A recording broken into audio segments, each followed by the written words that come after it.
মা দুর্গার কপাল ও নাকের মাঝামাঝি থাকা চিহ্নটি আসলে একটি মাকড়সার চিহ্ন। ডাকের সাজের প্রতিমায় এই চিহ্ন সবচেয়ে বেশি চোখে পড়ে। এই চিহ্ন আসলে কিসের চিহ্ন? কেনই বা এই চিহ্ন মায়ের মুখে অঙ্কিত থাকে? আসলে এই মাকড়সা হলো মহামায়ার একটি প্রতীক। হ্যাঁ, শুনে বেশ অবাক হচ্ছেন তো, কিন্তু এটাই সত্য। হয়তো আপনারা দেখে থাকবেন যে দুর্গাপুজোর সময় বাড়িতে মাকড়সা হলে অনেক সময় ঠাকুমা দিদিমারা মাকড়সা তাড়াতে মানা করেন, কারণ বলা হয় মাকড়সা রূপে দেবী আগমন করেছেন গৃহে।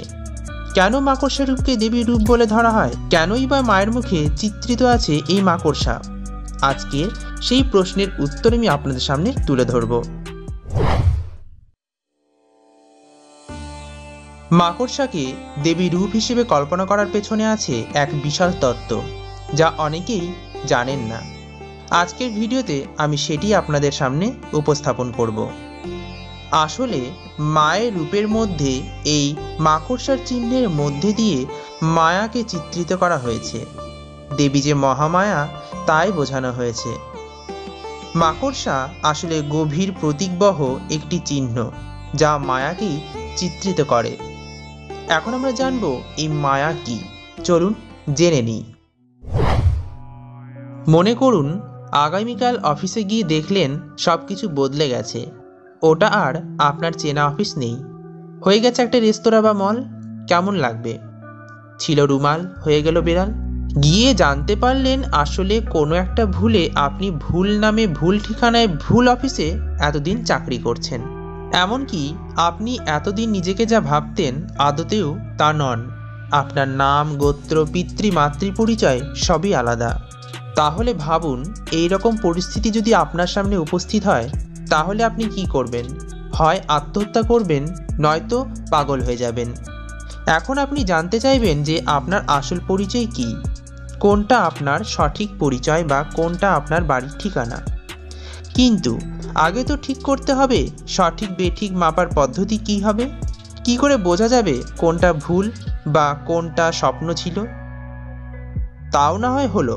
এরপর জানতে চাইবেন এই বিভ্রমের জন্য দায়ী কে, আপনি নিজে নাকি অন্য কেউ? যদি নিজে হন, তো এর কারণ কি আপনার মধ্যেই নিহিত? এইসব ভনিতা কেন করছি? কারণটা হলো, ভারতে বেদে আস্থাবান 6টি আস্তিক দর্শনের মধ্যে একটি ঠিক এমনই কথা বলছে যে ব্রহ্মসত্য, জগৎ মিথ্যা। বলছে আপনার চারিদিকের যে নামরূপের জগৎ তা আসলে অস্তিত্বহীন, বিভ্রম বা মিথ্যা। ঠিক যেমন আলো আঁধারিতে আমরা সর্প দেখে আঁতকে উঠি, বা মরুভূমির উত্তপ্ত বালুতে সরোবর দেখি খুশি হই।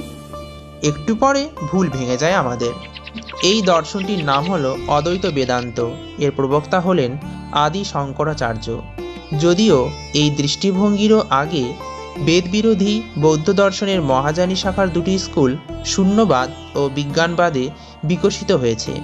তাই ওর অদ্বৈত বেদান্ত মতকে অনেকে প্রচ্ছন্ন বৌদ্ধমত বলেও উল্লেখ করে থাকেন। ভারতে হিন্দু সমাজে সনাতন ধর্মচর্চার আজ সবচেয়ে প্রভাবশালী দার্শনিক স্কুল হলো এই অদ্বৈত বেদান্ত। এই দর্শনের মূল কথাটি হলো, এই সংসারটা ধোঁকার টাটি। যদি মেনে নেয়, তাহলে আমাদের দেশ, কাল, সমাজ, ইতিহাস, আমাদের সুখ দুঃখ, দৈনন্দিন জীবন সংগ্রাম সব তুচ্ছ, অকিঞ্চিতকর হয়ে যায়। আমাদের বেঁচে থাকা অর্থহীন হয়ে যায়। কা তব কান্তা কস্তে পুত্রা, অর্থাৎ কে তোমার প্রিয়, কে তোমার সন্তান ভাবলে আমাদের বাস্তব জীবনে দুঃখের নিনাদ খোঁজা অর্থহীন। যদি বাস্তবে বাহ্য জগতের অস্তিত্বই নেই, তবে কিসের দুঃখ, কিসের জীবন সংগ্রাম? মাথায় নেই তো মাথা ব্যথা। মানুষ এই জীবনকে একটা স্বপ্নের ঘোরে থাকা ধরে নিয়ে অপেক্ষা করবে কবে তার মোহমায়া থেকে মুক্তি মিলবে। এই হলো আমাদের মায়া।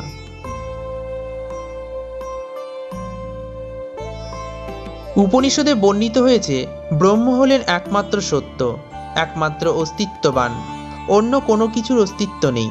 আমরা চর্মচক্ষে যে বিশ্ব ব্রহ্মাণ্ড দেখি তা অবাস্তব, সাময়িক, ক্ষণস্থায়ী, আদৌ স্থায়ী শাশ্বত সত্য বস্তু নয়। জীবন বা ব্যক্তি আত্মা সেই এক ও অদ্বিতীয় ব্রহ্মের থেকে অভিন্ন, তার কোনো স্বতন্ত্র অস্তিত্ব নেই। ব্রহ্ম হলেন অনাদি অনন্ত, তার জন্ম মৃত্যু নেই, তিনি নিরাকার ও নির্গুণ, তিনি সচ্চিদানন্দ অর্থাৎ একমাত্র সত্য ও বিশুদ্ধ চেতনা স্বরূপ। এখন আমরা জানব দেবীর সাথে মাকড়সার কী সম্পর্ক।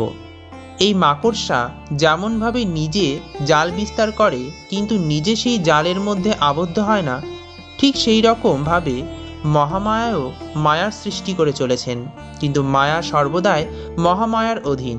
মহামায়া কখনোই মায়ার মধ্যে আবদ্ধ নন। মহামায়া হলেন স্বয়ং ব্রহ্ম, যিনি মায়া বিস্তার করছেন। তিনি মায়ার মধ্যেই আছেন, কিন্তু মায়ার ঊর্ধ্বে তিনি, অর্থাৎ মায়া কোনো প্রভাব ফেলতে পারে না মহামায়ার ওপর।